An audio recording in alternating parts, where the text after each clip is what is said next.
So Dallas Cowboys take down the Commanders. And then for the Commanders, does this diminish any of your faith in Sam Howell? Is this we just need to get rid of Ron Rivera? The team is demoralized right now. You traded away Montez Sweat. You traded away Chase Young here. So they're starting to, that in their mind, it's creeping in that this is a team that's tanking and it's going to be a full rebuild. So do you think the Commanders are just discouraged because of that?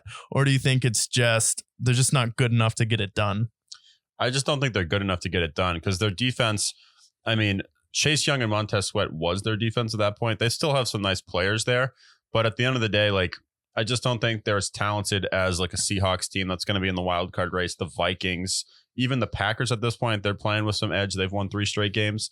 So I think that the Commanders, like, I think with that trade deadline passing, I think it really hurt their locker room chemistry as well. And you kind of know that Ron Rivera is going to be let go because last year he probably should have been let go. Yeah. And so I can't imagine what it's like in that organization right now. It seems like not just on the roster level, not just on the front office level, but it also feels like the owner is going to rebrand and kind of shake off the Commanders, Dan Snyder aura that's been around this team for too long. They might even consider building a new stadium as well, just to get out of that whole aura. So I think Sam Howell, I think he deserves another year. But at the same time, like, if they have a top 10 pick and there's someone like a Drake May that falls to them, I don't think that I just don't know if they decide that Sam Howell is the guy at that point. Yeah, I think if you have a better option at quarterback, go out there and get it. But when you move on from Sam Howell, you do have to have a plan in your mind. Either we're tanking next year and we're just going to suck until Arch Manning is there, and that's fine. But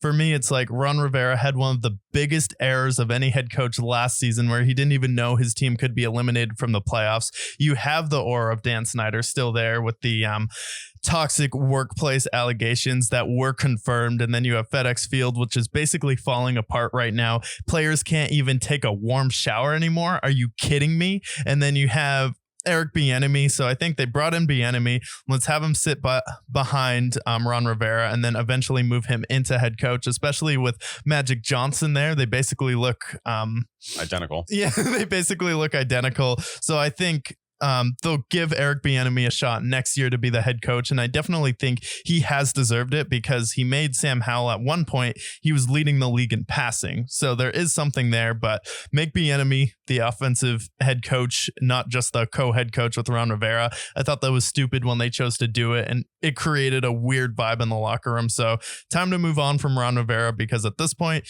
he's just discount Bill Belichick, not even mixed with Rob Ryan. He's mixed with Rex Ryan or mixed with Rob Ryan, not Rex Ryan at this point. And he just made error after error. And then in Carolina, what did he produce? Sean McDermott, another underachieving head coach in the league right now. So I think it's definitely time to rehaul the coaching staff, get a new GM in there, and then give this team a new direction because you have to rename the team. Your uniforms look like an XFL team, which is embarrassing at this point. The Commanders, I just get so frustrated when a team's like, get an actual logo. Just don't have a W on your helmet. It's like the Chicago Bears helmet too. I'm like, why is it just like a weird C? You're the Chicago Bears. Put an actual bear on your helmet or at least a paw print.